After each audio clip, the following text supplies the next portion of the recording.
those of you who don't know me, I am Grandfather Micah, and I am co-president of the ATU Debate Society. It's fantastic to see you all here this evening, especially considering the weather outside. I know it is quite treacherous out here, so thank you all so much for coming. And we are proud to present, on behalf of the ATU Debate Society and the ATU Law Society, the general election debate. So this evening is all about giving you the opportunity to hear different perspectives, ask questions, and engage with some of the key issues shaping this election. It's a chance to have your voice heard, to think critically, and to learn from one another in a respectful and open environment. We're delighted to be joined by three candidates who will share their policies and their visions for the future. Dr. Nuala Carr from the Green Party. We are expected to be joined by Charlie McConlogue, who has not arrived, Mary T. Sweeney from ATU, and Dennis McGee from 100% Redress. Their participation reflects their commitment to engaging with the community, and we thank them all for being here. I believe we're also joined by a representative from Highland Radio tonight. Big thank you to yourselves for coming. And we also want to acknowledge that invitations were extended to Sinn Féin, Fine Gael, Thomas Pringle, Vincent J. Bradley, and Eamon McGee, who unfortunately could not attend tonight. So, the way the debate will work tonight is as follows. Firstly, each candidate will have 3 minutes to make an opening statement. After this, our moderator Cormac will pose 3 questions upon the candidates, who will have 1 minute to answer each of the questions. Then we will hear from you, the audience, on any questions you would like to ask our speakers. And finally, each candidate will have 2 minutes to make a closing statement. So Carla, up here, just in the grey blazer, will indicate whenever your time is up. So, whether you're here to speak, listen, or simply gain a better understanding of what's at stake in this election, your presence tonight matters. Let's dive into the discussion, challenge ideas, and make this a debate to remember. Thank you all again for being here. I will now pass you on to Cormac, our moderator.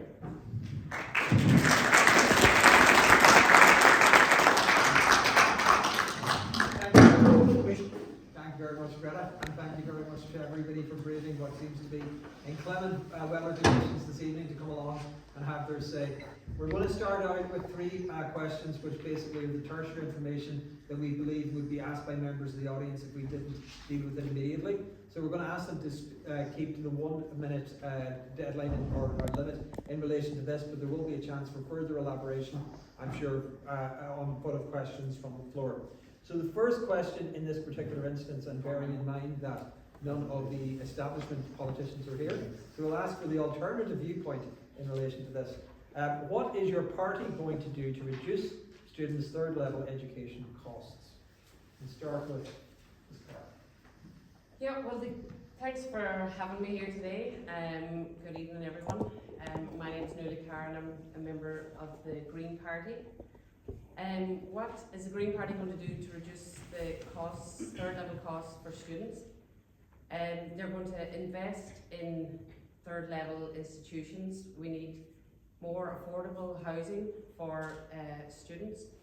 We need housing in the right place. There's also the issue of fees. The Green Party are looking into following the Danish model and the Swedish model, which have eliminated fees for third level students. The Danish model get a tax paid by business, and this is ring-fenced to invest in their future employees, and this is a model that could be adapted here in Ireland, and the Green Party are in favour of adapting that model. We also have to look at public transport for students and transport to, specifically here in the ATU, where students travel from all over Donegal to attend college. We need to make that affordable, and you all know what the parking situation is like here in the mornings, and everybody it's very much car dependent. We have to look at things like park and ride and other sustainable solutions that will be affordable for students. Time. Okay, thank you very much. Thanks for the elaboration, of course. Mary T. Sweeney. Okay, in relation to student fees, the first thing I want to do is to acknowledge that there were 3 buildings across the road here that were purpose-built for students to attend the college. No need for transport because you just had to walk out of your bed in the morning and cross the road and you were in here. And I was the only person that stood up 5 years ago and brought the press and put the articles in the paper and implored our council and our college to get together, because even though they were built under the planning auspices dedicated for students, that ended up that a private developer came in and made a deal with the owner of the buildings. There was 3 owners left for the accommodation, which could cater for over 300 people, 300 students, just right across the road from here, behind Heaton's. And the college sat on its laurels, and the council allowed the planning that was granted to be overridden, and they allowed the property to be sold privately to a private developer, who subsequently offered the people that owned the buildings what they called, and they quoted this, they called it an extortionate, obscene amount of money to get the property off them. And it turned out subsequently the property became an I-class, one of the first I-class centres in the town here 5 years ago. That was a foolish loss, a really unnecessary loss for students in this college. And what that managed to do was increase the rate of rental accommodation across the town. So the reality is that planning has to be considered for students, for a college that is affiliated with a college. So our plan in the into is that college for places must give internal accommodation per se. Okay, thank you. Very good, Sweeney. And next we'll go to Dennis McGee. Hello folks, how are you? My name's Dennis McGee. I'm here tonight representing the 100% Redress Party. I'm not a career politician. I'm just a guy that was going to build a house and ended up having to run for council, which left me in the council. So I am now a councillor. I'll tell you what I would do for students. First thing I would do is I would listen to you. I wouldn't do a pat rabbit on it, like, and promise you one thing and then do another. I wouldn't build and invest millions into the 4-lane so-called new road down here that's just going to block everything and going to stop students coming in and go to university. I have a daughter that's at college and I listen to her. Now, I think what's important is listen to the students, invest in your futures, keep the students in this country. I don't want yous to have to go away. I want yous to stay in this country, our country, my county. I want yous to stay here. I don't want yous to go away. So, first thing, and that's the most important thing, is to listen to yous. That's what I would do. Listen, as I said, I'm a plasterboarder. I'm not a career politician. I'm here representing the 100% Redress Party. That's what I'm doing. Thank you. Okay. Next, oh, it's not here. We'll okay. On to the next question. So we might start with Mary T. Sweeney in relation to this question, which is, how would your party address the lack of public transport in County Donegal? So I know Ms. Carr talked about that, but Mary T. Sweeney, over to you. I haven't seen the questions in advance, and what I would do is I would have grave reservations about our infrastructure is ridiculous. It's pathetic. It offends me greatly that there has been no insight or what I planned. I believe that every young person in rural Donegal should be allowed affordable car insurance.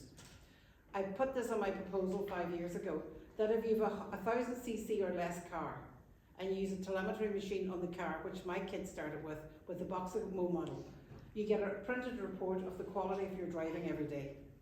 So I believe that it is not feasible to put buses in the back roads where I live, because I don't have any. There's not enough people living on it to live on it, to pick up students. So I believe that you should have the right to get a small engine machine at a reasonable cost of insurance that families can be accessible to towns and villages, and I believe that is the way, where there is a very rural, when you're living in a very rural situation. If you're living on a main thoroughfare, that's different. There should be automatically a proper bus infrastructure to pick you up and bring you in, like many people across Europe have. It's been badly planned, it's been badly funded, and it must be addressed. But no, not every back road is feasible that's going to have a bus or a tram or a train. Thank you. Next we'll go to Dennis McGee. Already? Yeah. That's the rotation, Dennis. That's us kid. So listen, folks, it goes back again to planning, infrastructure. There is no planning. There's nothing in this county. There's no infrastructure in this county. What can we do to improve it? We need to get people to Dublin that would have the interests of this. I'm just talking about Donegal here. That would have the interests of Donegal at heart. We have roads in this county. These roads were designed for a horse and a cart. That's what they were designed for. And that's what we have. We keep putting tar on them every year. Keep putting tar, and then we expect, like, I'll give you an example. My daughter, she's 22. She has to pay €3,000 for car insurance. And you mentioned car insurance, Mary T. Now, subsequently, she went to America to college.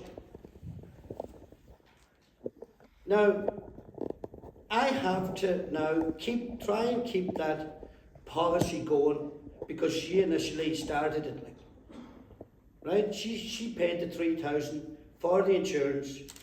She went to America. Now the insurance would lapse, but I have to keep that going, because whenever she would decide to come back, she would have to start to pay it again. Like. So it just doesn't make any sense. We have to go back. We have to go back and sort just common sense stuff out. Like, you know, it just doesn't make any sense. Like, you know, that a young person is expected to pay in the region of €3,000 for car insurance. Okay. Next we'll go to Karen in relation to the question, which is, how would your party address the lack of public transport in County Donegal? Well, we all know that the public transport system in Donegal needs a lot of work, but the Green Party have been in government now for the last 4 or 5 years, and they have improved the system. The local link services have definitely improved. The bus services to bus errand services to Dublin and Galway, they've also improved the frequency. The fares have been reduced, but there's an awful lot more to do. So we need to work together and work with the Green Party to improve connectivity. They have a model that they're suggesting every village, every hour, based on a Swiss model, where every village will be connected 12 hours a day, 7 days a week, with a bus service. And that is definitely needed here in Donegal to improve the public transport system. Thank you very much. Straight into the fray, Mr. McConnell. We're going to ask you to address the same question, that's okay. So the question is, how would your party address the lack of public transport in County Donegal? Yeah, thanks, and apologies for being late getting here.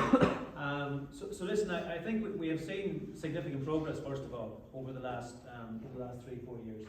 And this government has put rural transport very much as a key priority. And if you look at the local link service in particular, which is the one that serves our county, there has been a tripling over the last 4 years in terms of the numbers of journeys on local link. And then just there about 3 weeks ago, I launched the new local link timetable for any show, for example, which again has seen a tripling of journeys. And that's because the frequency, as well as the route span and catchment area, has grown significantly over the last few years. And I have to say that SIT, which is which coordinates it here for Donegal, has done tremendous work in relation to that. So that's something, first and foremost, that's the main way that we can actually provide public transport in Donegal, is to continue to grow that and develop it. And where you provide frequency, where you can provide the consistency, and where you can provide the reach of service, people will start to use it because they have to have confidence in it. And we're seeing that now. There's many times now, you know, it can be down at the back of Inch Island, or Fannin Head, or in Shrove, and you'll see a local link bus.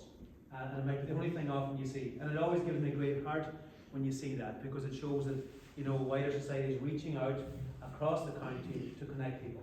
And also now in terms of the timetables, we're seeing it, for example, I was in Fannin Head there recently, and they were saying to me about how they can now get the local link bus into town, Letterkenny, go to the cinema or go for a meal, and get it home again at 11 o'clock that night.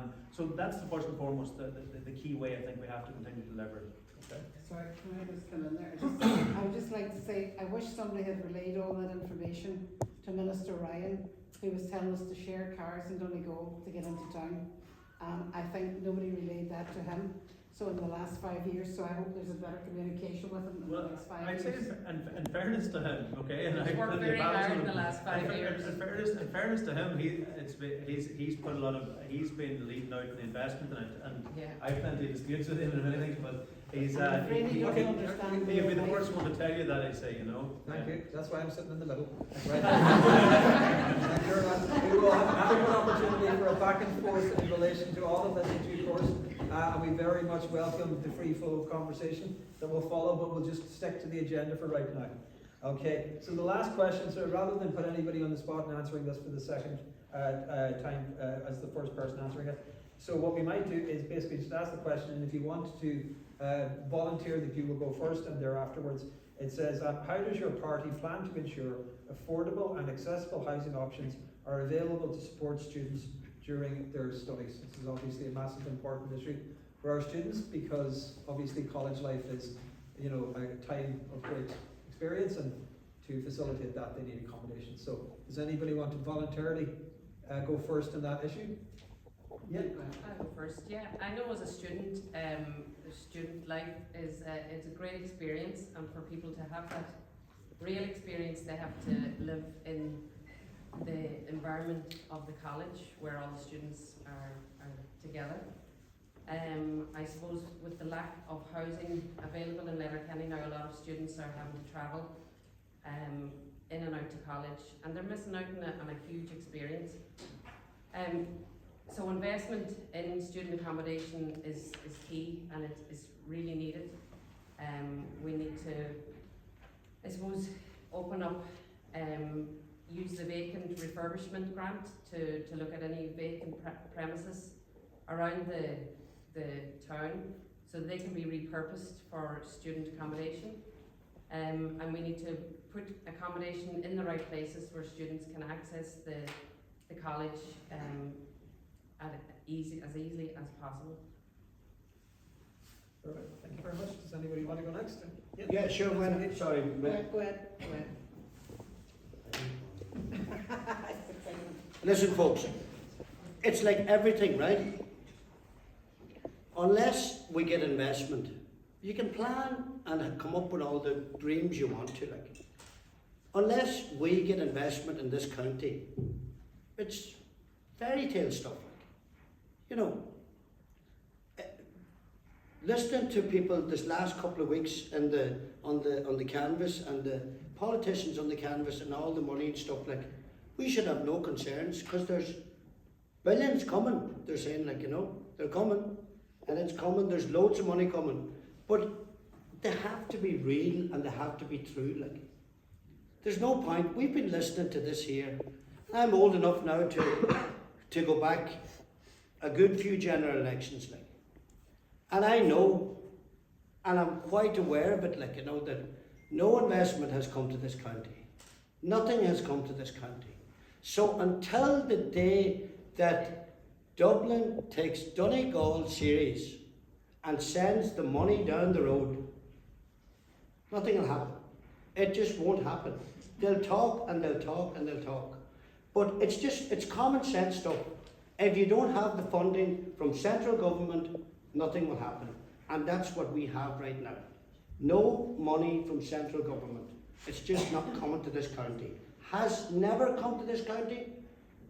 not in the same scale as you would in the rest of the affluent counties around the capital and down south, and how that has been marketed and sold this last 100 years.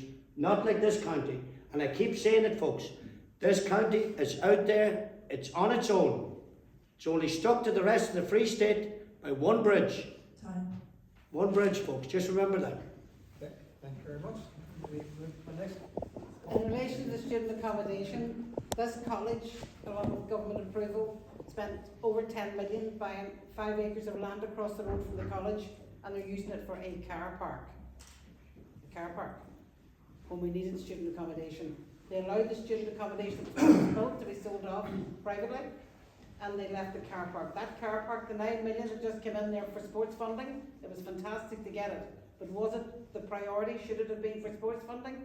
Perhaps it should have been for the car park, to make it into proper student accommodation that this college would own and be responsible for. You need college accommodation that's attached to the college, that they have authority over it and they have control over it. And our model in the into is that every college place where the students that travel for more than 20 miles, there should be accommodation option available. The car park across the road, every penny going from government should be building accommodation and retain a car park on the road. The other point I want to make briefly in that is, and none of it will be built with modern traditional build standards, because I have no confidence in the build material that we're still using in Donegal. And the new SIP model, Minister McConnell has heard this, I'm asking the ministers, the government ministers, to give clarity. Are they confident that the building material in the new hospital and the new houses is not going to be deleterious material in 10 years because they're not using the adequate testing methods to test for all the deleterious materials? So I will be looking at the new SIP model. There's a guy in Castlefin doing it, a phenomenal new quick build method. You can have a traditional 3-bed house built in 8 weeks, okay, once the funds are in. Thank you very New much. models, new technology, new ideas. Thank you. Mary T. Smitty. Charlie Yeah, McDonald. listen, what we need to do is increase supply, because no matter what the challenges are in relation to housing at the moment, if it's increasing housing prices, if it's increasing rents, which are affecting students and everyone in general society, it's all coming from and stemming from a lack of supply. And this government over the last 4.5 years has put massive emphasis and prioritised housing and expanding the capacity of the construction sector to be able to build new houses. And we've seen that go from 20,000 houses a year being built 4.5 years ago to coming close to 40,000 houses being built this year. We've also invested in student accommodation. So there's been 9,000 new student accommodation places developed across the country over the last 4.5 years. And in our manifesto, the Fianna Fáil manifesto, we're committing to invest €200 million specifically in student accommodation over the course of the next 5 years as well. The other key thing that we need to do is, as well, is try and continue with the work of making sure that third level education is available to young people in as close an area to home as possible. And that means continuing with the progress we've seen here at ATU Law. So, for example, over the last 3 years, we have, as a government, supported the ATU to become a technological university, and also to seek to support, to expand the services here. As Minister for Agriculture, I secured €25 million out of my own department, which is the first time we've ever funded third level courses, in order to ensure that the new veterinary school can actually come here. And this team here are working to be able to deliver that from next September.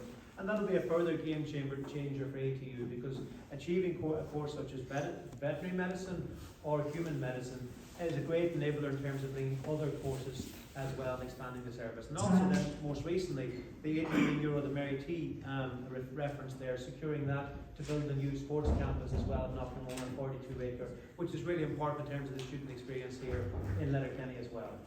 That's a key focus too. And then what we're looking to do within the county as well is looking to expand the number of houses in the county as well.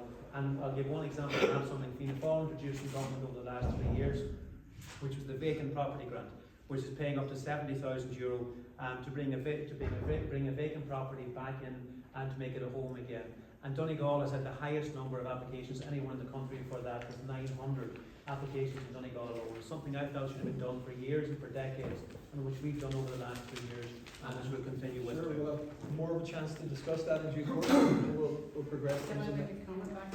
very briefly. Just in relation to, there's 2 things there very quickly in relation to the students. if I were in government, if I were a TD, the first thing I would have done was survey the students and ask them, do you need accommodation, priority, or do you need more sports facilities as a priority?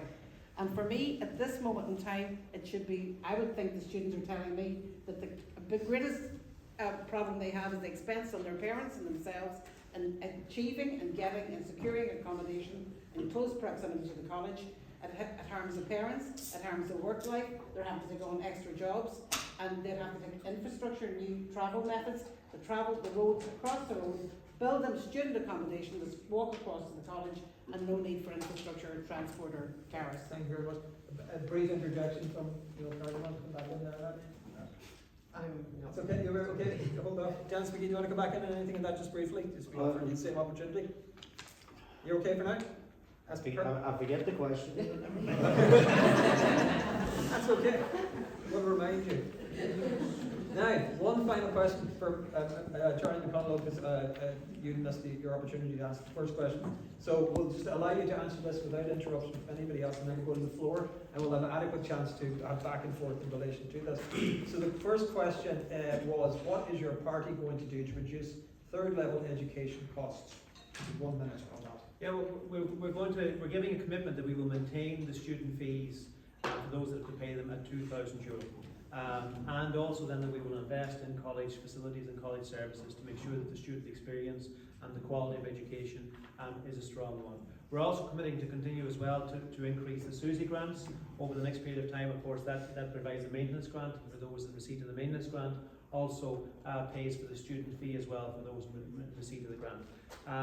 And also then in terms of investing in the continuing rollout and expansion of education services, both at third level, but also in terms of further education and also in terms of apprenticeships. And we've seen good progress here in Donegal, and that ATU Law has led out actually with the apprenticeship programme, the electrical apprenticeship programme, which we invested in Killybegs, because we need to see people being equipped as well, where people have talent for trades to be able to take that on, and not have the big focus that we've seen over the last decade or two simply in third level courses, to the exclusion actually of seeing people come through the trades as well.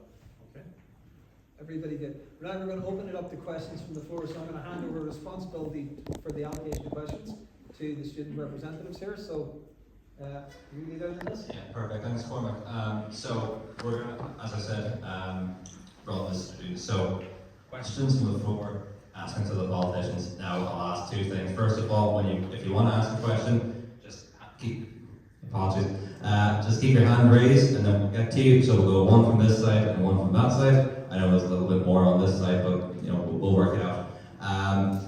And so once you finish asking your question, again, if it's going over 30 seconds, it's not a question, it's a speech. So once you finish that, please hand the microphone back to either me or Carla, and then we'll get a concise question and concise answer from the politicians you're asking to. It could be a general question or to one specifically. It's up to yourselves. This is your voice, it's your chance to voice your opinions, your thoughts, and your questions, and learn a little bit more. So, any hands for the first question? Thank you. Joe was first. If you'll just, for everyone, when you go to ask a question, just say your name first as well, please. Yeah, hi, my name's Adam Bell. So I live in Donegal town. Again, I can't afford accommodation up here. First off, in relation to transport is my big issue.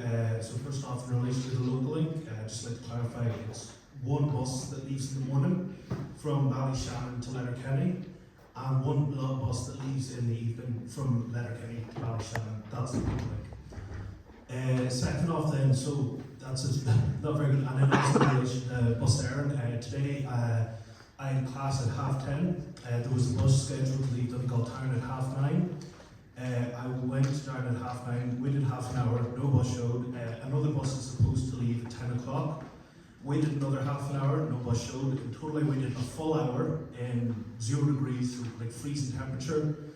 No bus showed up. So I'm wondering, what are these improvements to public transport that the incumbents are saying that they've made? Okay. Now we'll open this up to Tommy. Does anybody want to come in on that first? Yeah, we'll now come in, and I mean, the local link is, the key objective of the local link is to expand routes where the private sector aren't actually covering the routes already.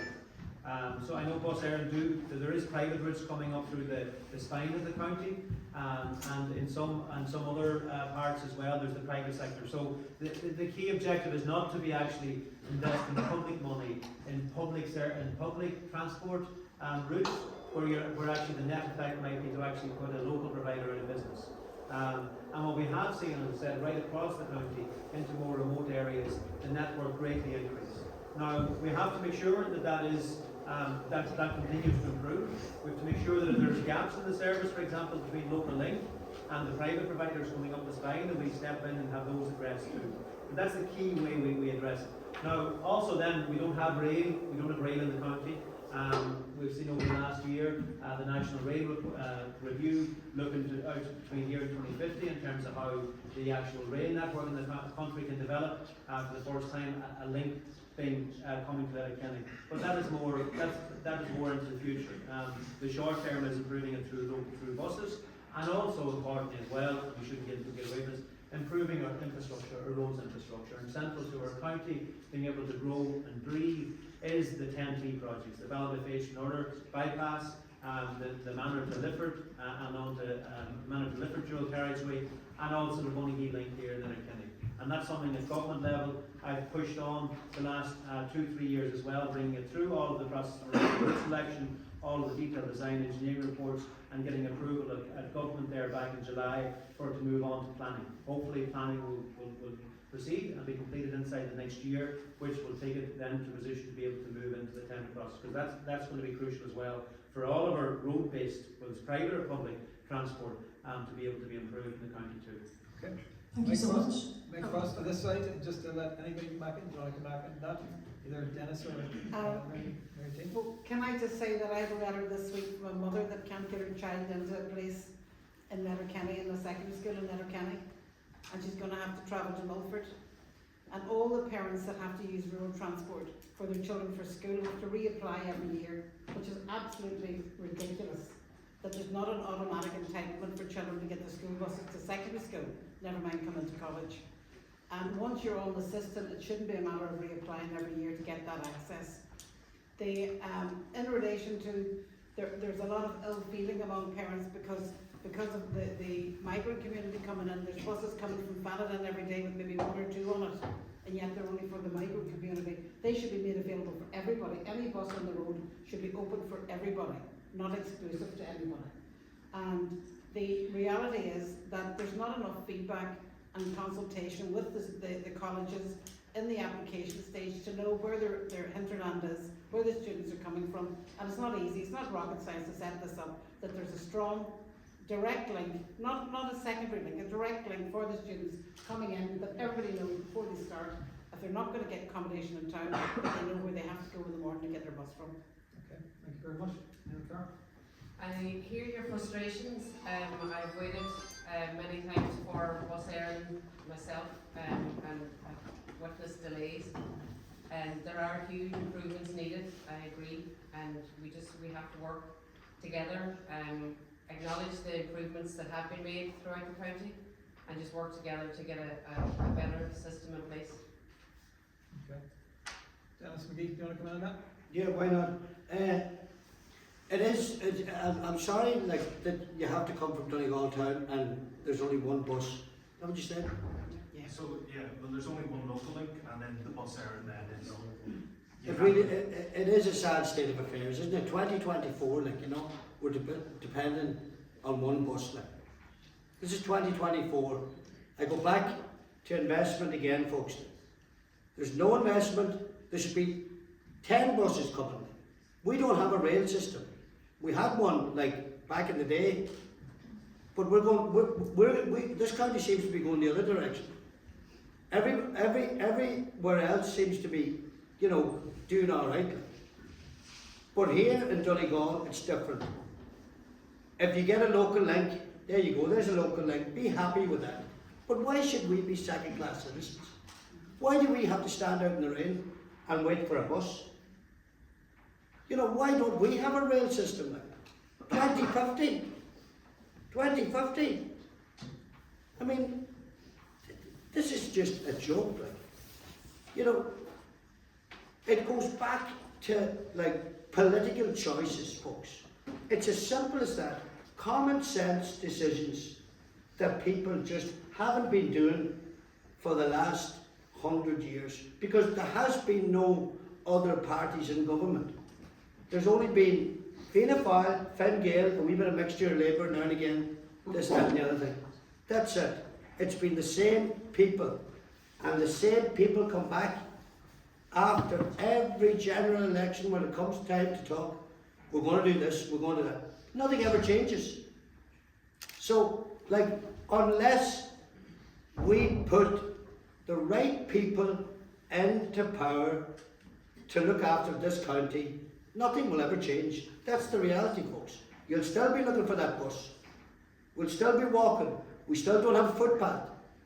You know, we have roads that was built for a horse and cart in most of this county. That's the reality of the situation. Can I come back on that? Look, I mean, listen, it is about political choices. And Dennis, I mean, if you listen to the answer I gave, and there has been change, and there has been delivery over the last 4 years. We've seen a tripling of the number of people using local link. I said in response to the young gentleman's student's question there, how the local link has been put in place to provide services where the private sector have not been servicing it. He didn't say there was only one bus from Ballyshannon to Letterkenny. He said there was one local link bus. So listen, let me finish. That is where local link has been stepped in to provide a service where the private sector will expand the services in place. We have seen, and I'd say that I've been a minister for the last four and a half years. The next nearest minister to Donegal here is either in Limerick or Monaghan. There's only 9 counties in the country that has a cabinet minister, and that counts if you want to bring a county forward. And I've worked as a minister to deliver for this county. I would say to anyone to look at what we brought in, the unprecedented investment we brought to this county to bring it forward over the last few years. Very short distance from here, a new community hospital under construction at the moment. 60 million euro been invested to build a new 110 bed unit. I've explained what we've done to support ATU, making it a technological university. 8 million euro for the sports campus, the new veterinary course that's being brought here as well. And also in terms of our sports clubs, in terms of education facilities. That's what is being delivered, okay? And that is because we've got into government, and I've been working to make sure that Donegal isn't forgotten over the last 4.5 years. And if you look at any of the announcements we've had, or any of the funding announcements we've had, Donegal will be way up at the top over the last 4 or 5 years, because I've been punching the cabinet table. In terms of the political choices that Dennis is putting forward, Dennis's point is you're better off not with a cabinet minister, but with Dennis or one of his colleagues on the back benches making noise. Charlie, and okay. that's somehow. Okay, everyone, we need to move on.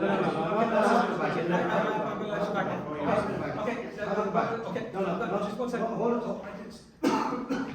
Rather than speak for Dennis, let Dennis speak for himself, but then we have to move on to the next question. Yeah. It's important. Charlie, I'm not saying we don't need a minister. It's the type of minister that we have. That's what matters.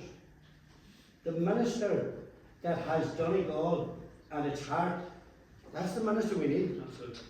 Do you agree with me, Charlie? Absolutely. And that's what I've been doing the last 4.5 years then. Right, Charlie, why am I sitting here? You tell us, Dennis, what you Okay. Right, no, this is important. This is important. No, it's important that these people hear this. Tell us what you're going to do in the next 5 years. No, tell me. No, this is important. Folks, please. If we continue, okay. No, but it is important. I It is promise I'll let you important. finish. I promise I'll let you finish. Right, good. But if we're going to shout back and forth amongst each other, I'm not shouting. nobody's. No, but I'm shouting. That's the only way I can be Maybe we heard. need another chair. Yeah, exactly. I won't get it. Right, listen. No, Look okay, listen. We will have a productive conversation if everybody speaks and everybody listens, right? Right. So I'm going to let you finish, Thank you. and then we're going to ask another question.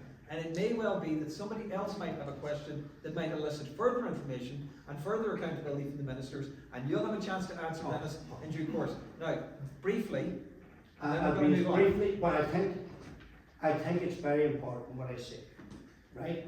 I put it to the minister. I asked him a simple question, why am I here?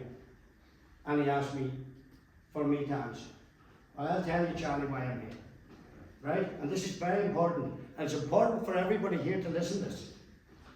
Charlie, you're the minister. The reason I'm sitting in here is because I built my house in 2019, folks.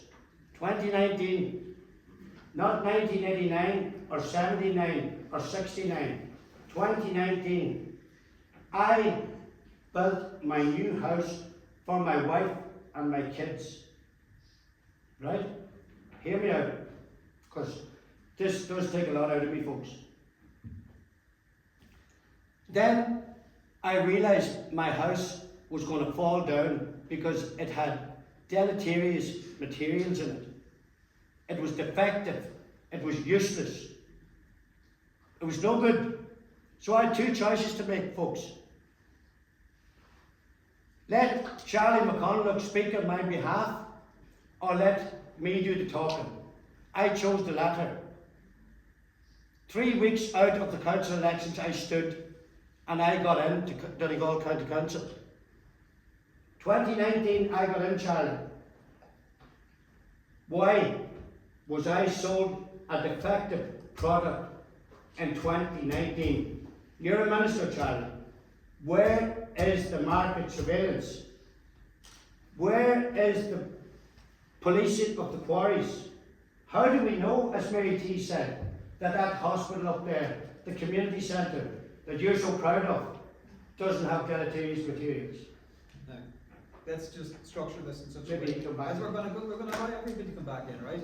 We're now in the process of asking our own questions, so we'll conclude this because I think this is important as the next question, and then we're going to go to the floor again. Okay? Now, Dennis, you point the question. Minister, over to you.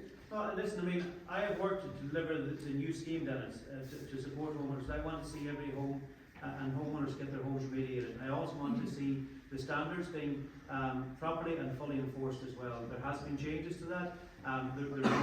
There's more under consideration by the National Standards Authority and engineers as well, because we have to make sure that it is robust and that people are protected. And listen, I mean, looking at the effective block scheme, which is the issue I've worked hardest on over the last 4.5 years in government, the scheme that was there previously has been done away with, and a new scheme put in place, which is radically different, and which also can adjust every year as we go forward now in terms of the cost of building. And it's important that continues with it. It's important that homeowners get the support they need, they get their homes remediated. And I've worked night and day, and I was the strongest voice in the last call when I was in opposition in terms of leading out on this issue. And when I went into government, I've worked in every way possible to deliver the scheme that's in place now too. And it was particularly important as well, I believe, throughout that process, that I was there at the cabinet table, because while homeowners worked hard and there was protests, and while other opposition TDs actually raised it at all, it was crucial that there was also somebody there at the cabinet table to be able to drive it on and to be making sure that the new scheme is put in place. And I've in every way possible worked to ensure that it's as strong as possible and will continue to do that. Okay. Thank you. Then we're going to have observations from Mary T. Sweeney, and we're going to offer the opportunity to Neil Carr to come back in as well. We want to have this a free conversation, not a monologue, and certainly not a dialogue between two people. So Mary T. Sweeney, you come in there, and then we'll offer the final word in this matter. If there's further questions from the floor, I'm happy to pick this up again. Mary T. Sweeney. The most important question for 16 counties that we know of at the moment across Ireland is every house, every school, every hospital, the new hospital in Letterkenny. Can the Minister guarantee that the material being used today has been adequately tested for the current knowledge that they have in relation to what is deleterious material? Sit on that and think on that. And then let me remind them of 11 million for one bicycle lane to bring in the road, and 2 lorries can't pass. I was interviewed by a man last week who's a lorry driver, and he was driving in the road. Every single good you buy in Donegal has to come in this 4-lane traffic coming into Letterkenny from the Clanry Hotel to the Port Roundabout. And he was driving in his lorry doing deliveries. He phoned the lorry in front because he knew the guy. He says, Johnny, he says, I'm going to overtake you here, just coming up your side. He came to go up the side of the other lorry, and the two couldn't pass. He phoned Donegal County Council, told them the story, and they said, we did that on purpose to slow down traffic. 11 million. You couldn't write it. It's like something out of Mr. Bean, folks. The other one is it's the lack of consultation, again, if there had been consultation with the lorry men, with the drivers, with the people coming in and out in the morning, that are totally frustrated coming in, spending 40 minutes coming in the morning to get to work, whether it's the Melton Road or the Derry Road coming in, we need further consultation. And this is the key.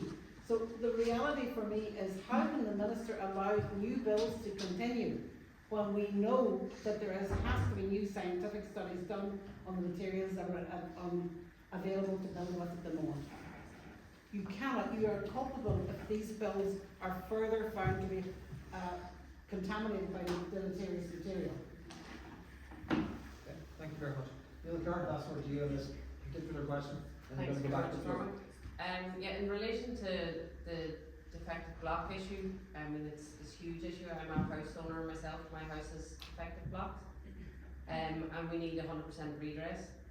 But not only residents in residential properties in Donegal, there's small businesses, charities all around the county that also need remediation. I was talking to the local childcare in Letterkenny. Their building has only 18 months before it's not fit for purpose, and they have to find alternative premises. Also, there's a childcare place in Rafo, Ardra, on the same problems. It's a huge issue, and it has to be addressed. And yeah, I'd be fighting for 100% redress if I get into government. Okay, Can I thank do you. this to answer my question, please? We'll answer all these questions in due course, but we do have to move on to another question. We'll have an opportunity at the end to come back in on anything that anybody wishes in summation. So next question from the floor. Yeah, perfect. Just wanted to just give you notice there's a QR code up there for anyone that isn't comfortable asking a question with the microphone in front of them. We want to send it in there, and then we can read it out towards the end of this section. And just as well, I know a very important issue there, but if it's a concise question, we need a concise answer as well, because there's a lot of people here who have questions to ask, and there's no way we're going to get around all of them if we're spending too long. Well, we're back. Good. So another question from this side. Hello, my name's Lauren. When it was announced that Ireland would be receiving a large sum of money from Apple, I seen that people in Dublin were surveyed about how they would like the money to be spent, and the majority of them talked about a metro link, underground rail system. And for me, that rang alarm bells. That does nothing for me, nothing for my family in Donegal. So what I would just ask is, why can't that money? What I'd ask all the candidates is, would you plan on using that, some of that money, put it towards Donegal, and if so, how, and what would you invest it in? Okay. So does anybody voluntarily want to come out of that? Mary G. Sweeney, can you start? I've already committed that money should be committed to the homes of Donegal, to set up our own laboratory up here, to test all the materials, and to give support to the homeowners and get rid of the nonsense. The most effective thing about the defective blocks is the scheme that they set up. It's totally defective and cumbersome and difficult for people to negotiate, on top of the stress of living in the homes. 100% sort out 16 counties and not go far. Okay. So let's try and keep it as brief as possible. Dennis, you want to put back in there? Yeah, of course, like the 10 billion, is it? 16.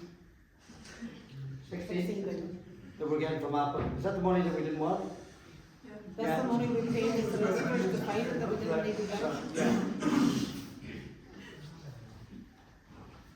Listen, folks, our houses are crumbling in this county now. Whereas, like, I don't think people get it. Like, I don't think like the rest of the country get it. Like, our houses are falling down. Our houses are crumbling. There are people living in houses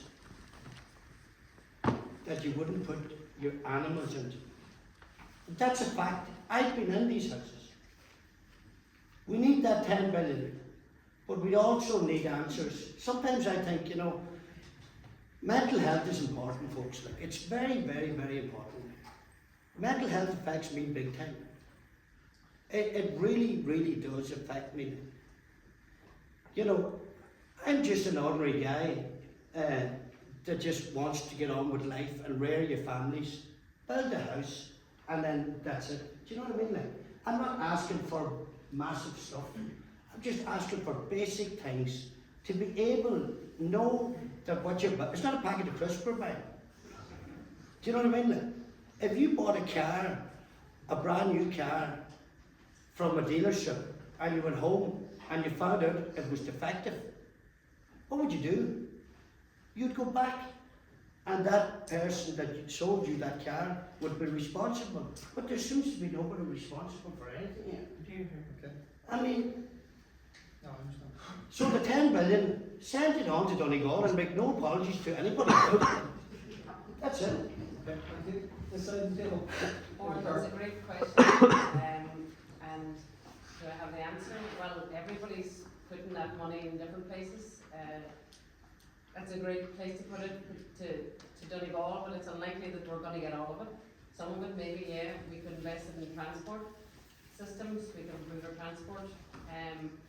We're in the middle of an environmental and biodiversity crisis, which I think makes everything, all the crises that are going on in the country, link back to that, where we've got an economy that is based on infinite growth, which can't be sustained.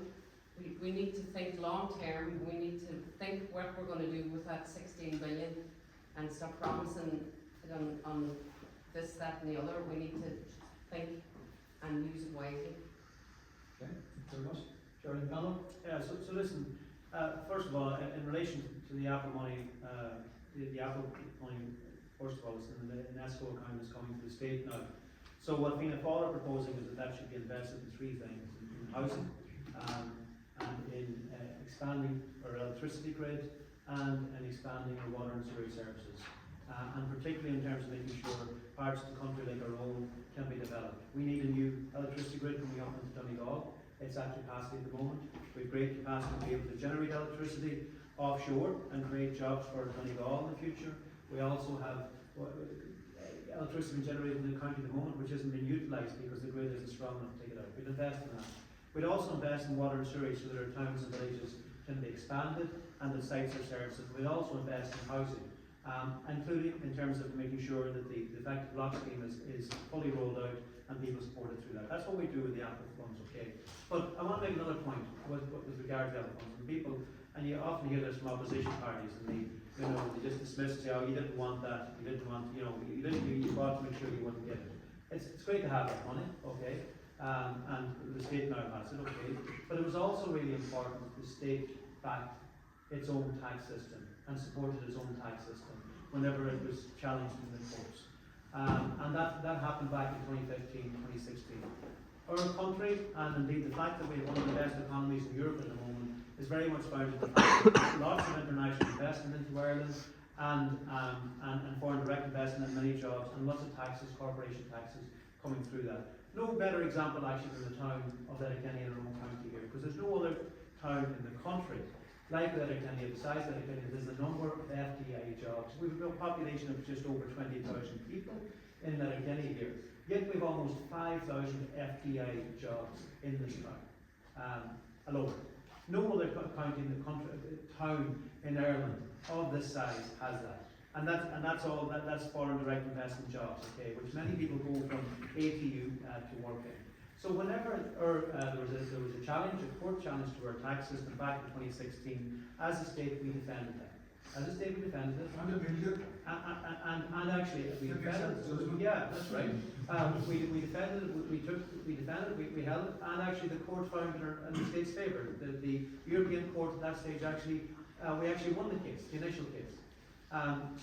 We backed it, and the state won the case, okay? It was further appealed then to the Court of Justice, and that was the announcement there in the last year. But if you look at this, the confidence in terms of bringing those companies in is crucial.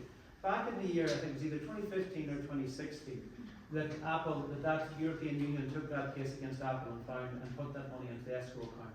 In that year, if I recall correctly, the total corporation taxes that Ireland was taking in that year, if I can recall, was about €7 billion a year.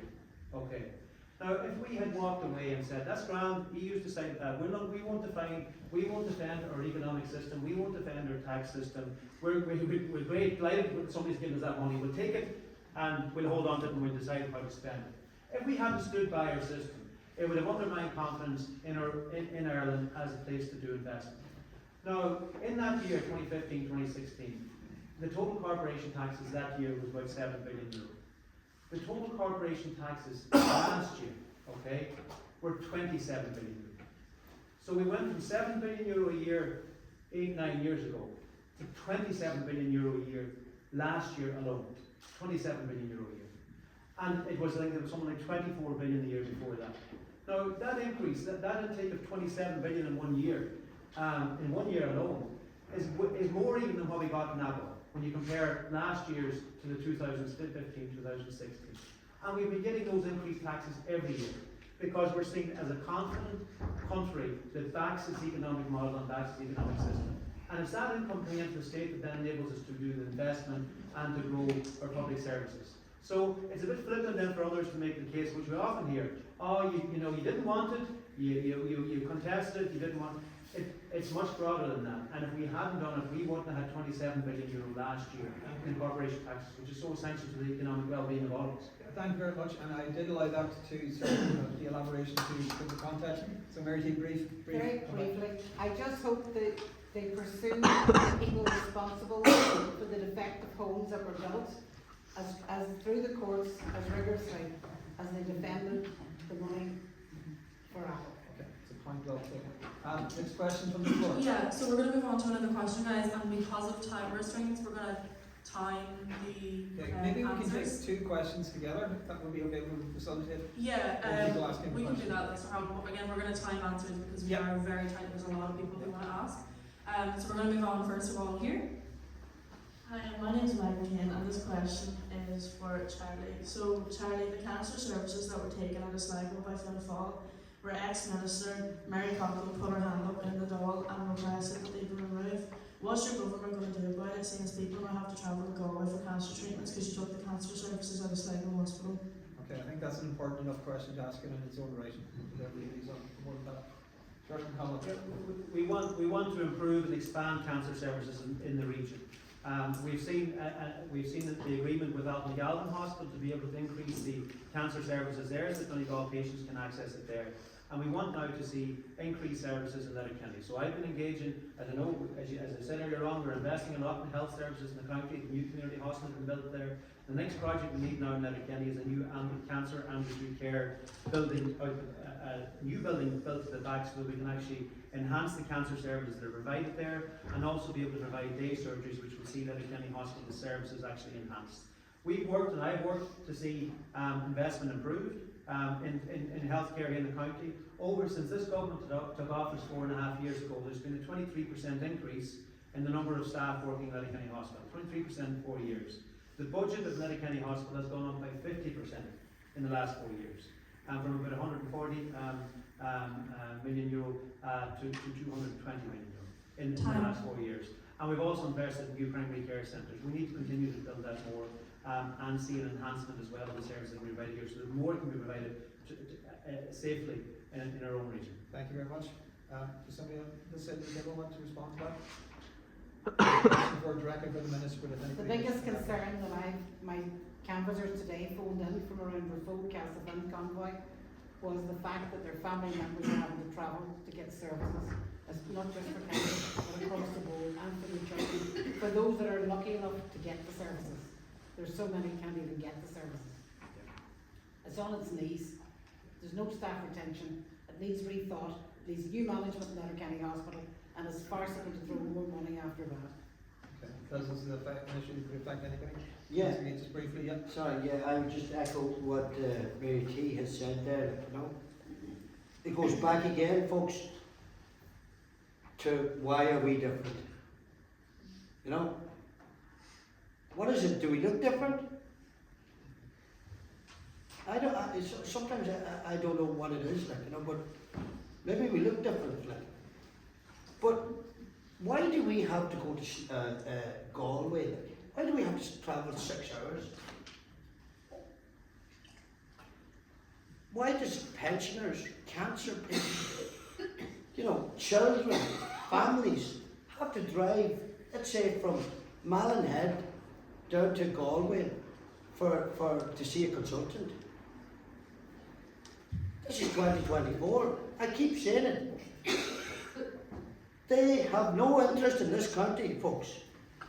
And you are the future. You are the ones that are going to be left with this here. You are going to be promised everything. I was promised everything when I was younger too, and they changed nothing. Time. Okay, thank you. Neil Carr. I just have to sympathise with anybody who has to travel for cancer treatment. And I think we need to get that cancer treatment back to Letterkenny, to serve Donegal and the people of Donegal. Okay, brilliant. Next question from the floor. Good evening, my name is Susan Miller. First of all, I just want to touch back on a few points that were made out of the three original questions that were asked to the floor. And first and foremost, I'd like to thank the current parties that are in government at the moment, because I actually travel 340 kilometres a day to attend college. I travel from Mayo, it's 170 kilometres down and 170 kilometres back. I need to do that. Sorting out accommodation won't solve my problems, because I had a teenage son at home doing his leaving cert and I'm a single mother, so travelling was the only option for me. I did look at public transport services. There was absolutely no public transport service available for me to do that route. But listening tonight and listening to the topic of public transport and the problem that it is in Donegal, and I am from Donegal originally, I don't understand why the conversation has always evolved around what you're going to spend money on, and why can you not utilise what we actually do have. Mary T, you mentioned about buses not being able to get up on country roads and rural roads, and that's being a problem. Our taxi service in Ireland is heavily, heavily regulated. And in other countries, they have an Uber service, which can be quite efficiently used and is used very effectively by young people.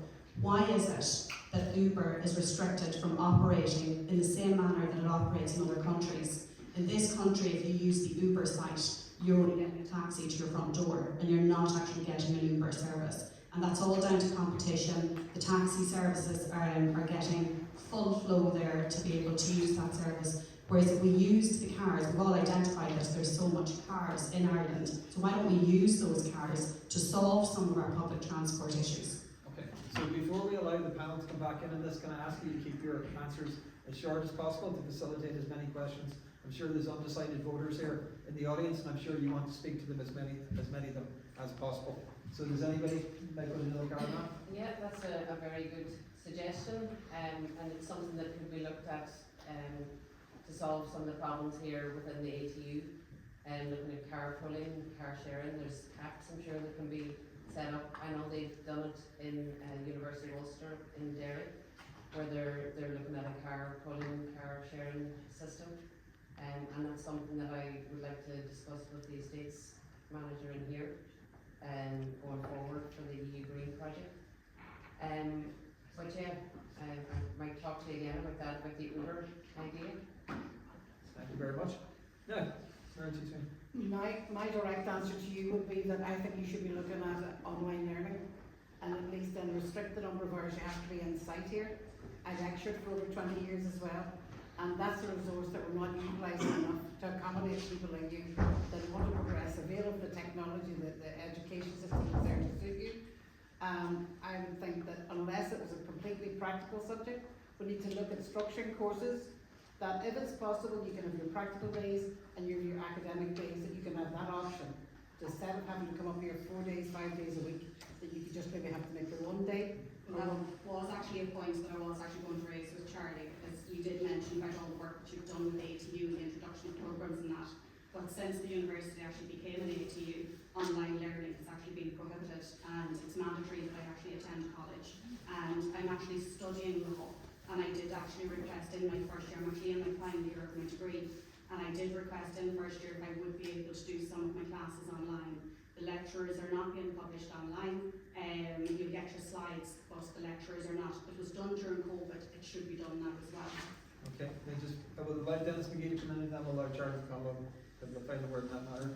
Listen, it's brilliant that you're coming to Letterkenny to college, like, and, you know, online is alright, you know, but it's nice to be there, isn't it? Like, you know, it's like a council meeting, like, I go to every now and again down in Lifford.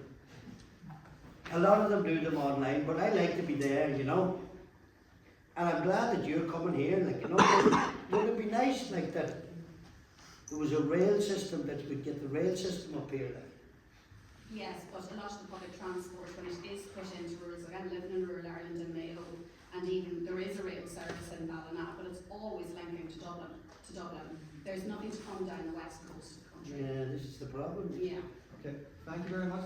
Offer Sharon Donald briefly, please. Yeah, but thanks. Listen, I think the point you're making on Uber is a good one, and it's something we should explore further. It's not something I'm particularly familiar with, but it sounds like to me like something there's good potential. There's potential in. And listen, in relation to the online aspect, I don't know why the college has taken that particular approach, but I do think blended learning and the capacity to be able to utilise online learning is a massive role to play in terms of education. And it needs to be about trying to make education as accessible to everyone. And that it needs to be into account people's circumstances, people's responsibilities, and also the cost challenges around that. So I think, listen, you're talking sense. You make a lot of sense there. I'm not sure why that particular approach is taken, but I do think it has to be a big part of the offering, the online piece, so that education, ultimately there's options there. It means that everybody can pursue the pathway they want to pursue, and they're able to do that. But I would like to highlight that it's with thanks to the current government that I am able to do it. I'm sure we're very grateful. Without the funding, I receive. Sorry, Susan, can we move on? We just want to make sure as many people get their voice heard as possible. Now, next question, please. Yeah, there's a good few hands, so I do see you. Try to accommodate as many people as possible. Yep. Yeah, thanks very much. Conwell Wild's my name. It's nice to be here, but frankly, I felt in the last 45 minutes that I've had my intelligence insulted by a number of candidates who are sitting me telling me what the issues are. I don't need you to tell me what the issues are because I live here in England, and I'm not going to vote for a commentator to go into the law. I'm going to vote for someone who's going to act on my behalf. I've heard very little in the way of practical policy measures, which is why I'm going to put this question very directly to each of you. The European Union and Ireland in particular are being exposed to an incredible economic shock, potentially, as a result of the election of Donald Trump across the water, with the lowering of corporate tax in America, with the threat of tariffs being imposed. We saw, Chair, in fairness, in the last budget, and perhaps you can elaborate on this, no tangible efforts to broaden our tax base, to consolidate the losses which may come as a result of the imposition of tariff and of the lowering of the US corporate tax. Because in this country, 33%, am I correct, of our tax revenue is taken by corporate tax, and of that, 10%, give or take, is taken by 3 multinational organisations. If they're incentivized to go back to America, if they're incentivized to go somewhere else, what would the Greens, Fianna Fáil aim to, and the Redress Party do, to consolidate this base? Where is the first place you will go? Thanks. Okay, thank you. So again, before we come into the panel again, it's nice to see that Donald Trump can still stimulate conversation.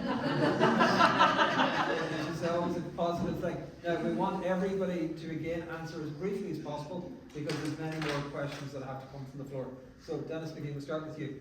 Listen, I'm sorry I came across as a commentator. And I genuinely am, because I don't want to come across to you as a commentator. I have serious issues. And it's a very valid point that you've risen there. Donald Trump, if he pulls the multinationals back and we're left, well, we won't be sitting with the big surplus that the government are, saying that we're this, that, and the other thing.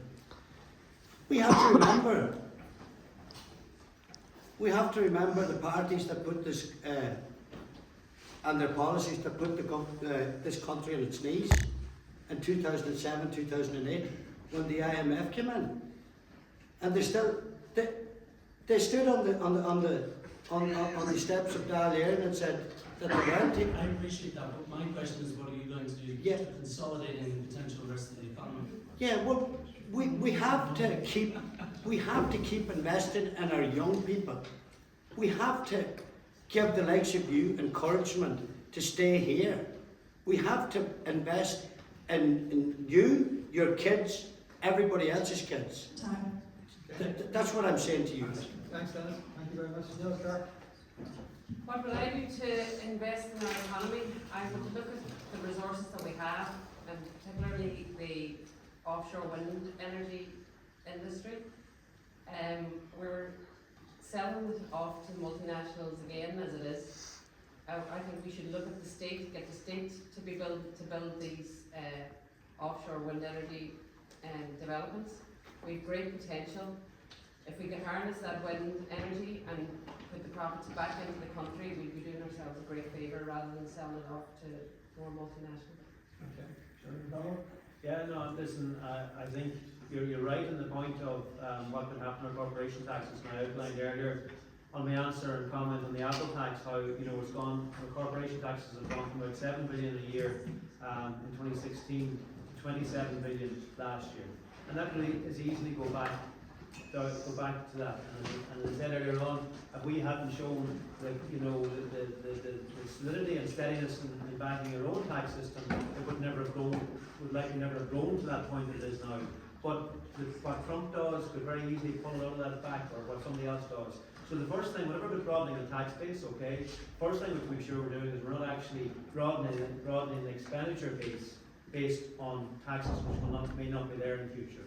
So what we have done, which we've outlined in our manifesto, we'll continue to do, is put a significant amount of those variable and non-dependable corporation taxes aside into two funds, the Future Ireland Fund and the Climate Nature Fund, which can then be in place to actually try and invest in times, future times, if some of that actually income is not there anymore, if it is there currently. Thank you very much, Mary Lee Sweeney. I studied product design, and design and technology and student involvement is imperative for me in the way forward in Ireland. I have grave concerns about the reliance on the pharmaceutical industry. I'm old enough to remember our reliance on the textile industry when the Americans came in first. And it was a godsend in its day for with the unifies, and then it was fruit of the loom. And we learned about the yarn industry. We also learned about the battles, the ecological battles, and the environmental battles, with dye going out into the foil and going out into the swilly, and what was happening with the fish, and the lack of representation because everything was covered over because of the job industry. So you need to balance it up and balance it. Yesterday I visited Maui Fish Farm in Fanet, and the one big question for them was they needed more electricity and clean waters. We still don't have clean sewage systems in Letterkenny. We still can't treat all the sewage that goes out through the swilly, goes out through the treatment plant. Or basic infrastructure has to be built up. Okay, thank you very much. Next question from the floor. Okay, question from up here, please. I've seen a lot of candidates up here chat about the rail service as if it's miles in the future, not able to be happening now. I've looked back 5 election cycles, and I'm not going to name the parties, but certain parties have did it every election cycle the past 5, mentioning about getting a rail service to Donegal. And Eamon Ryan has rested slightly. I use that very purposely. He's chatting about it. Sorry, I'll just speak this way. He's chatting about it as if it's unavailable. I did the research with independent groups that say within the first 5 years we could bring up to 150 million to Donegal. Over the next 20, it could bring up to 200%. But I ask you here, each party, Green, Fianna Fáil, AMTU, and 100% Redress, how are you going to bring it forward to get the real service? And it not just be a carrot on the stick policy, where it's a talking point, but it's not actually a reality. Okay. Does anybody want to come into that first? Yeah. Okay, I'm 20 years waiting on a bridge into Letterkenny, and I want 2 bridges.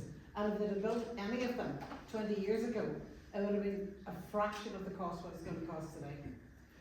The reality is, politics has been very much a play game to promise and promise and promise.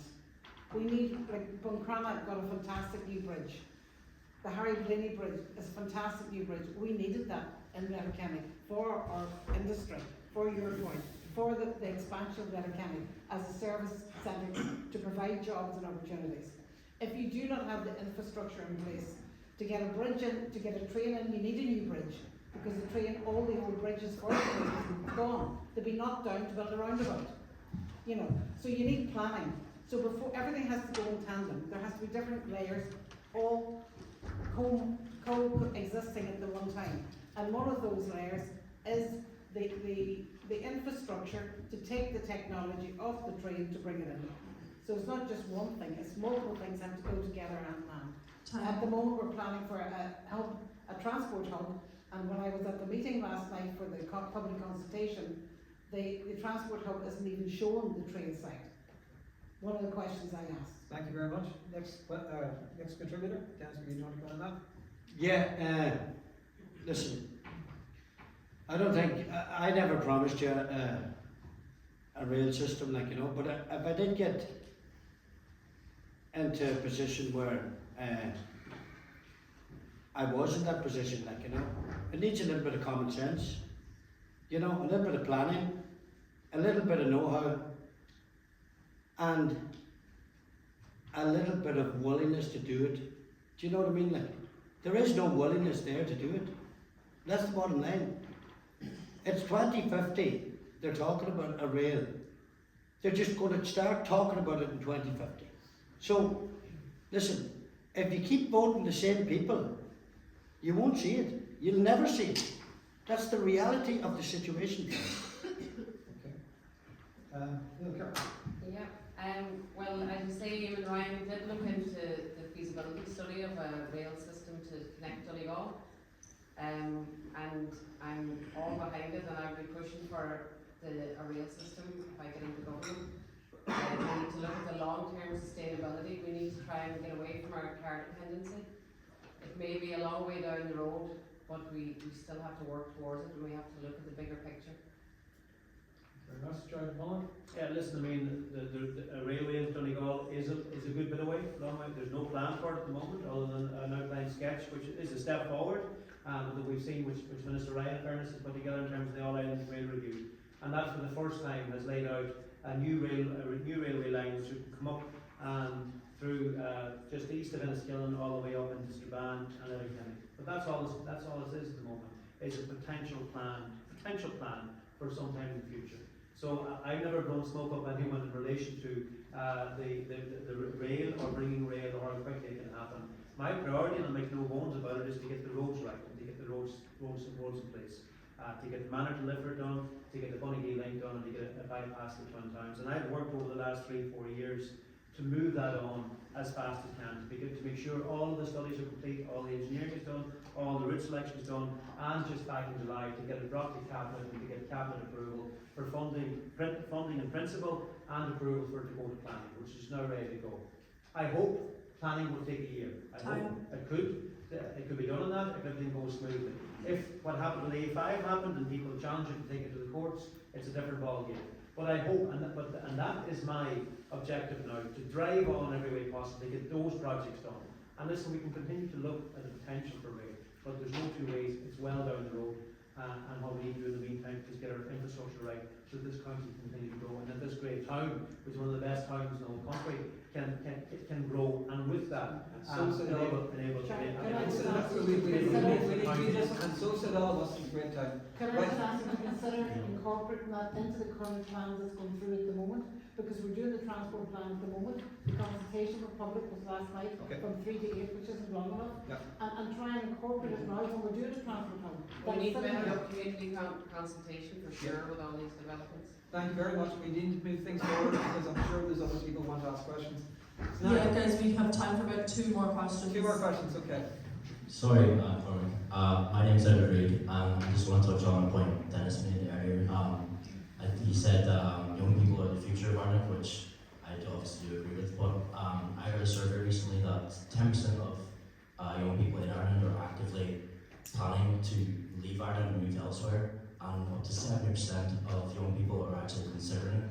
So my question is, what changes would you implement to tackle the cost of living crisis and try and encourage keeping Ireland's future in Ireland and keep more young people to stay in the country? Can you start on this side of the table this time? Yeah, great question. We have a serious problem with people leaving the country. We need to incentivise people to stay. Get the work conditions right, get hours.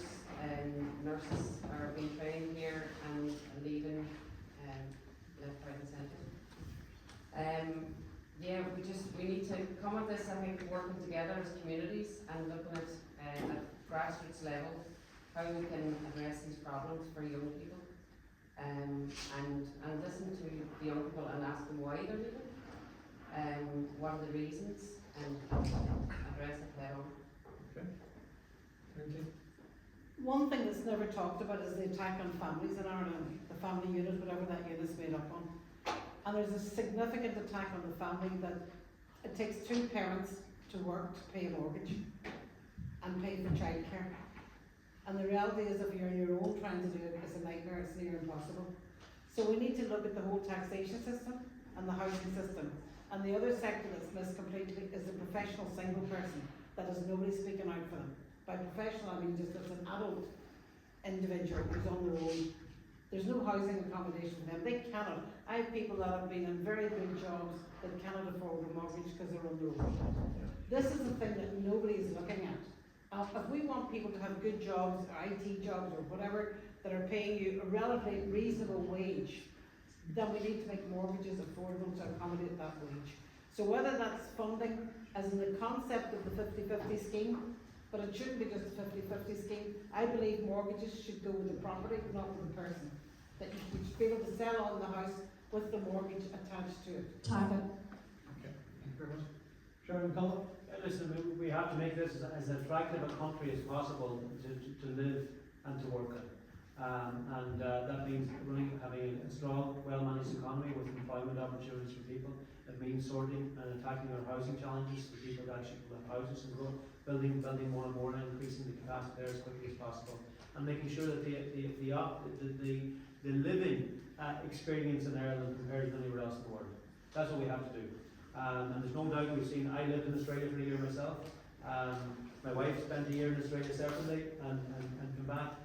Many that go abroad will come back, but many won't. But we have to make sure that the choice that's available for people to stay here is a very strong one, and that's something that's key to our to the work of government.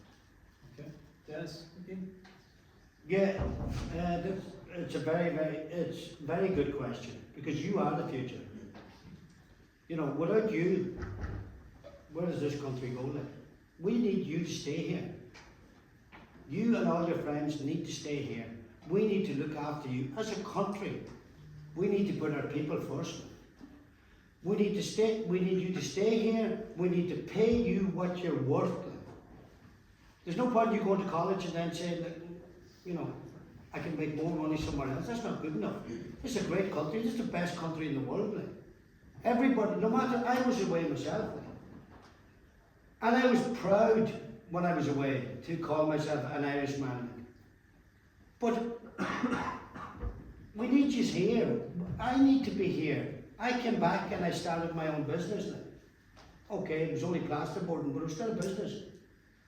So we need to incentivize you know, to stop penalising the young people. You know, stop making you have to pay $3,000 for car insurance. Stop making you pay serious and unbelievable high rents. Time. Okay. Thank you. It's just basic stuff. Common sense is what we need. Like. But if you keep voting the same thing, you're not going to, you know. That's what we're good at. We're good at exporting our children. That's all we've been good at for 100 years. Thank you. Thank you very much. There's two very determined gentlemen there. Can we Yeah. take two questions at the same time? Is that okay, Fran? Yeah. So we've obviously talked about the major issues that young people face, like housing, car insurance, and much more. But I think we haven't talked much about healthcare, specifically in Letterkenny, which not only affects new students coming in from faraway counties, that also affects old people and middle-aged people. I just want to know, what would the elected political party do to address the healthcare issue in Letterkenny, since there are people waiting 5 hours just to see a GP or just to see a medical professional? I think we should all abandon the microphone. I think that's served its useful purpose. Gentleman beside you, and then perhaps back to just listening back to your first answer on public transport, when this guy over here was talking about having to wait for an hour and a half for one bus. Sorry, my bus that's going back. I was checking it there. That's going to be 15 minutes late. So Okay, your response is probably the most beautiful thing I've ever heard. When you said you don't want public services coming in and putting private services out of business. Why is that a bad idea?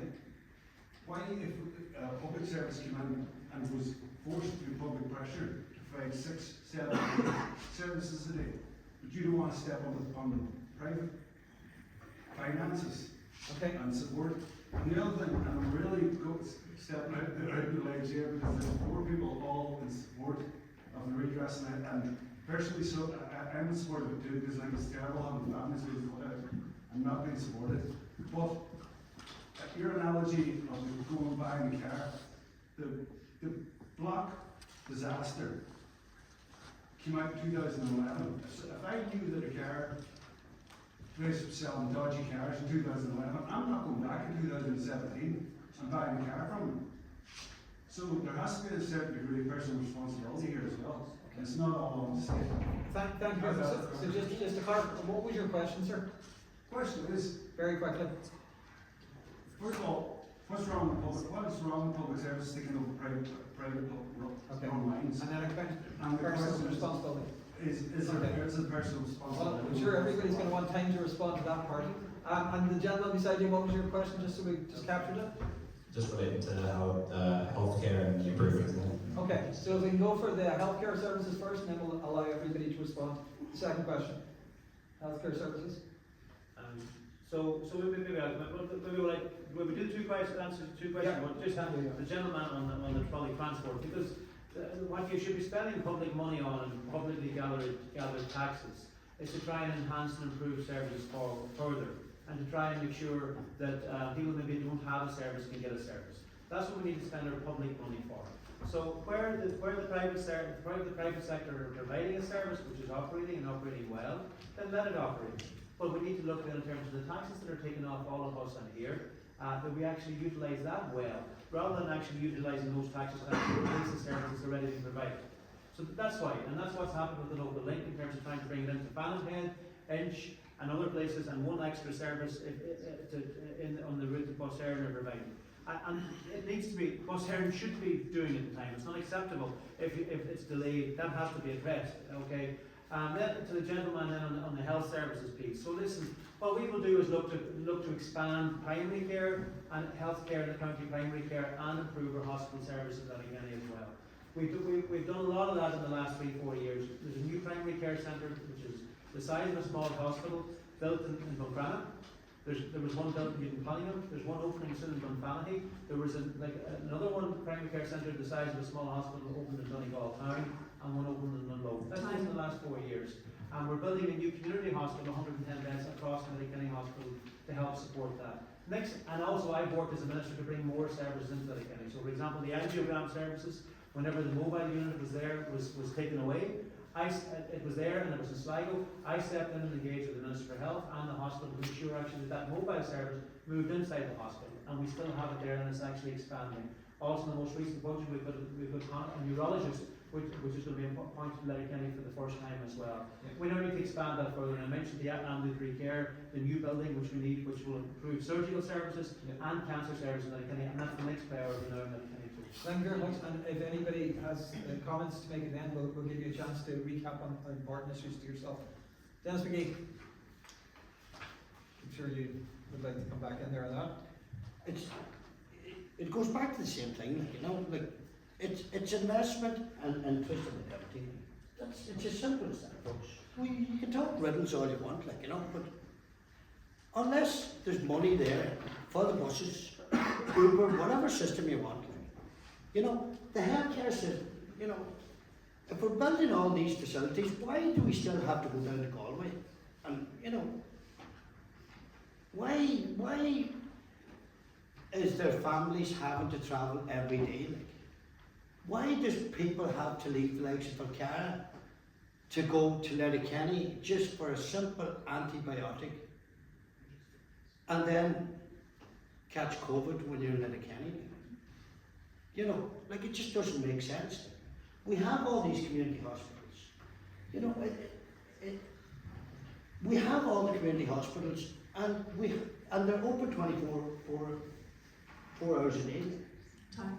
Just set up simple common sense stuff so that you could keep the old people. Sorry, because I need to get out of here myself, so I shouldn't be talking anymore. That's okay. Mary C. Okay, over the last 5 years, over 3,000 people have lost their lives in hospitals due to adverse incidents. That can only be as a result of not enough staff. The reality is, 2.5 billion has been paid out in compensation for adverse incidents. It's crazy the amount of money's been squandered. What would ATU do? Basically, we need to retrain our GPs to do more surgical works inside in situ. I quote the likes of Jimmy McDear, who did a lot of the stuff in the surgeries. A lot of the other GPs won't do it. Minor surgeries in the surgery, in your GP, that you don't have to go to the hospital. It shouldn't be, there should be more consultation between the services. I have a GP in Donegal sending a request for a patient with a brain tumour to Beaumont, and it didn't arrive for 3 attempts because it was going to the wrong email address. They had changed their email address, and the doctor's surgery in Donegal didn't have the updated address. The breakdown of communication in the IT system is something that needs major part of funding for part of the infrastructure of Ireland. That has to be addressed. Retention of staff has to be addressed. The management personally of Letterkenny Hospital and the safety group has to be addressed because it's not working. Time. Thank Full stop. you. Neil Carr. To address the health question first, maybe. Yeah, we've huge amounts to do in terms of health care. I think a solution, particularly for elderly people, what I would like to see is like a cooperative model to build retirement homes for elderly people to live together, where you've got all your social services, health infrastructure, transport, community. You're together within the same location, and you don't have to travel. You're not isolated. You're not on your own. That's one way of looking at our health problems.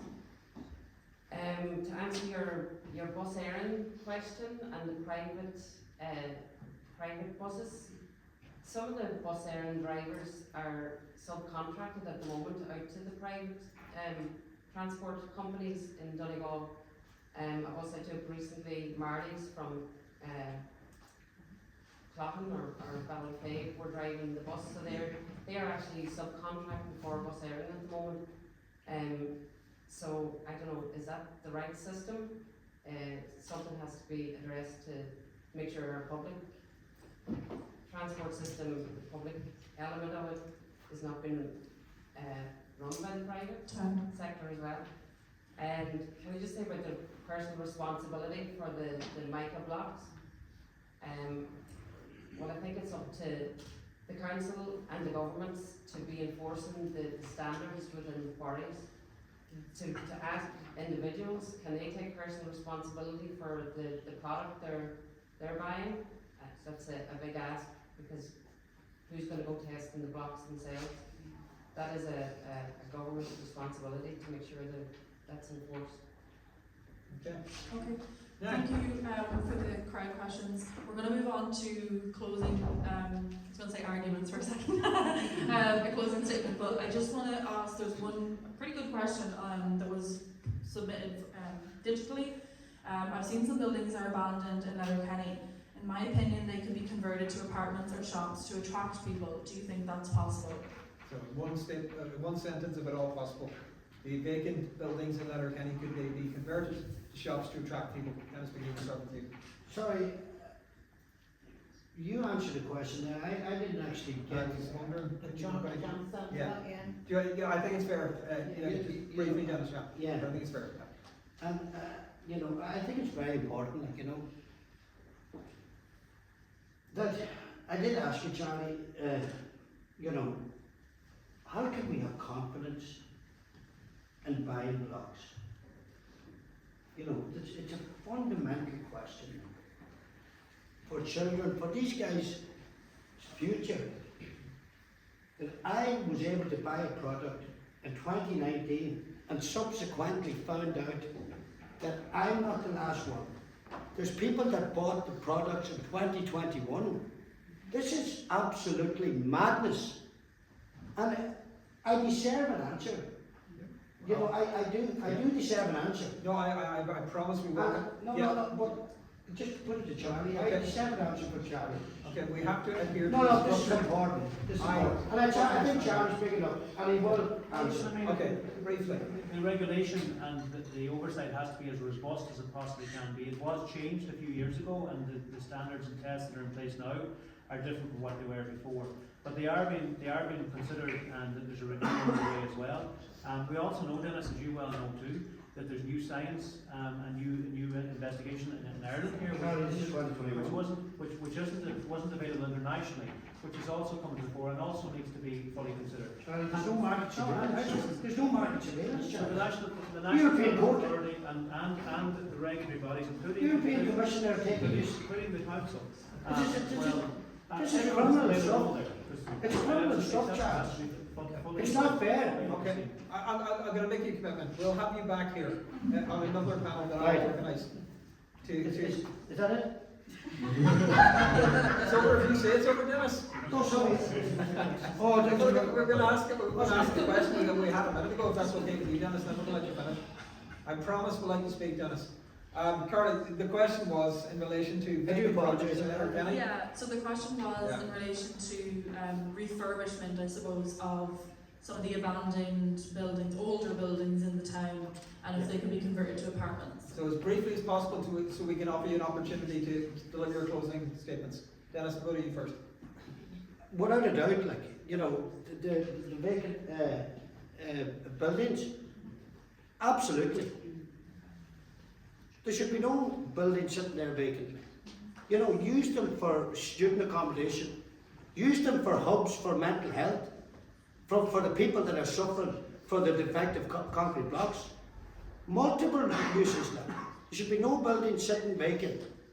Absolutely not. And that's just brief. Thank you very much. Neil Carr, come to you next.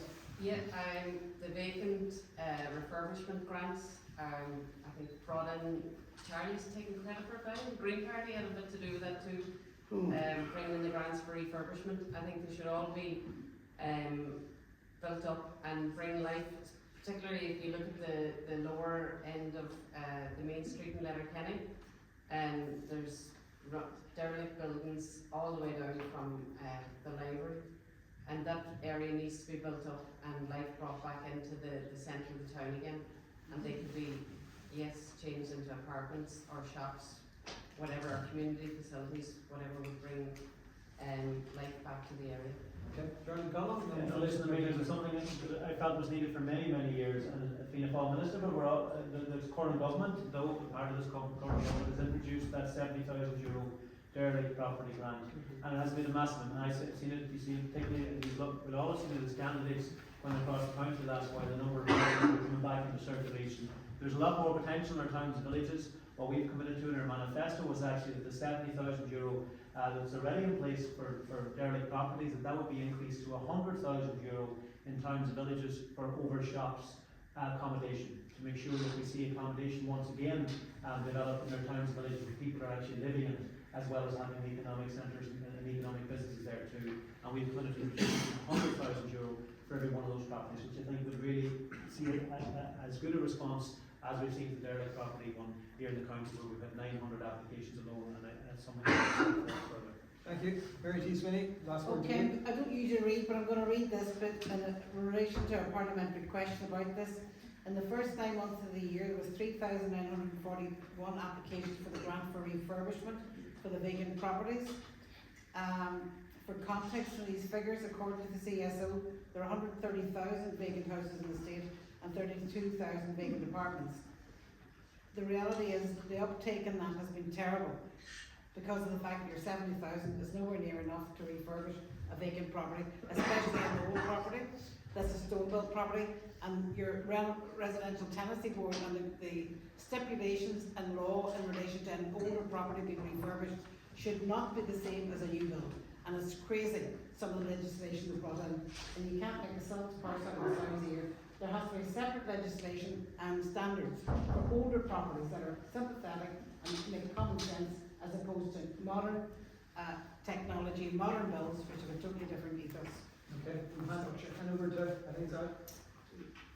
Well, I just wanted to give the the panel just a minute or two to explain why we should vote for your party, because we're all going to be voting on Friday, and then I won't be having the final word. Just thank you, everyone. So let's keep it to 1 minute. If you could just outline your mission statement and pitch to the voters that are here, and more importantly to the people that they will speak to. So if anybody wants to go first, I'm not going to enforce a running order in relation to this. I'll go first. Janice, yeah, please. Yeah. I think this, for you guys, is a very, very, very important election. Make no bones about it, folks. You that are here, go and tell your friends, this is a very important election. Go and vote, number 1, for Charles Ward, 100% redress party. The biggest humanitarian crisis that has hit this county since the famine. The houses are falling down, folks. I can't stress it enough. The houses in this county are falling down. There is absolutely zero interest from Dublin. The Minister for Housing didn't come down and visit us. Not once. He might have been in the county. He never visited a family in a defective concrete block house. There is no market surveillance. I'm the proof of that. Anybody wants to know about it, ask me. I built a brand new house, 2019. There's a scheme in place. I don't qualify for it. I don't qualify for the scheme. Where am I going to go? Emigrate?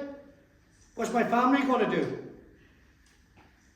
This is the biggest crisis that will ever face this county, folks. I'm telling you right now. Tell your friends, tell your family, phone everybody, tell your dogs, your cats, anybody that can vote for Charles Ward. I'm telling you, folks. That's it. Thank you, Dennis. Neil Carr. Yeah, thanks very much for having us here tonight. And it is very important that you all use your votes. It's your future, so make use of your vote. And we are in the middle of an environmental and biodiversity crisis, and we need environmental leadership for policies that protect the environment, enhance social equality, and build stronger communities. So vote for the Green Party on Friday. Thanks very much. So this means our county has great potential, and I want to ensure that it's a county that we can live and work in and that keeps its young people. I've worked hard over the last 4.5 years to deliver in government and to bring funding across the board to our county to ensure that it can go forward. It's work I want to continue with. We need to be in and have representatives of government. We need to have ministers there. They can actually bring the county forward.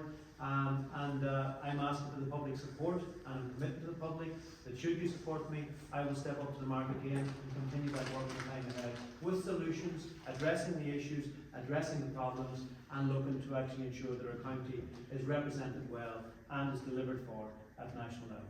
Okay, Mary T. Sweeney, final word to you. Successive failures, waste of money being squandered left, right and centre from the Children's Hospital. Anybody that's had a sick child, and I have had a sick child, it is scandalous. The wrong site, the wrong location, the wrong tendering process, and now they're sitting blaming BAM, the contractors. Crazy, scandalous, inexcusable. 11 billion on a 1-lane cycle track when we need accommodation across the road in that car park. How much more can we take? Can you imagine another 5 years of this? I also live in a Micah home, and I've been on this campaign. I asked Minister Charlie McConlogue 12 and 14 years ago, please stop new couples buying homes with getting mortgages for life when we know these houses have Weetabix blocks, because that's what we used to call it. There has to be accountability. That's the key word, and that's what ATU will bring to this government. We are not afraid to hold them to account. When they fail at their job, they shouldn't be given profit, they shouldn't be given a bonus and walk on. They should be sacked, out the door, moved out. Thank you. Mary T. Sweeney, number 1. Over to our very own Ashley to close things out. Well, good evening, everyone. Many of you know me, but my name is Ashley Doherty. I'm co-president of this year's Law Society here at ATU. As we draw this really insightful debate to a close, I'd like to express gratitude to everybody here. So first and foremost, everybody, all the Minister McConaughey, Dr. Noel Carr, Mary T. Sweeney and Dennis McGee who came here and made the time this evening to come to ATU. It shows us that you care about us as students and it gives us an insightful look into why we should vote for your party. Our lecturer, Cormac Conaghan, who stepped in as moderator this evening and helped us organise the debate as well. And obviously it wouldn't have been worthwhile without all of you coming your evening. Spent here, your engagement, whether it was through listening attentively or asking thought-provoking questions. I want to say thank you to everyone that made the time this evening to come to this event. And thank you to Anthony Redmond, who has been walking around the room taking photographs this evening too. He's a student here at ATU, he's not getting paid to be here. Instead I'd get paid over coffee or yeah. Instead you're giving up your dinner. Lastly, I'd like to thank everybody in the Law Society and the Debate Society that I've worked with to put this event together. It obviously wasn't a one-man job, so I'd like to thank everybody that helped put this debate together. And before I let you all go, I'd like you all to exercise your right to vote this Friday on the 29th. And have a great evening. Thank you. Thank you very much.